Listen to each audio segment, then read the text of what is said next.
Nandito po tayo ngayon sa tinatawag nilang Jurassic Park na matatagpuan dito po sa Mansalay Oriental, Mindoro. At pinuntahan po natin itong kakaibang shape na mga bato. Kung atin pong i-zoom para po siyang kaliskis ng ahas.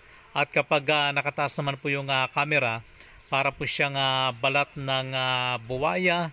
At ang sabi nga ng iba ay balat daw po ng dinosaur. Isa po ito sa mga sikat na dinarayo dito po sa bayan ng Mansalay dahil nakakamangha at nakapagtataka na ganito po yung shape ng mga bato. Hindi po ito ginawa at ito po ay natural lang na makikita po dito sa tabing playa. Kaya kapansin-pansin kapag ikaw po ay nandito sa lugar po na ito.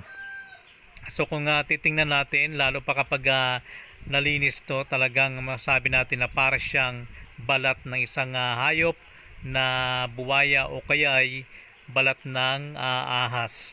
Yung mga bato naman dito ay mayroong kulay pula, kulay green at ang mga shape niya ay magaganda na nakadikit din sa mga bato.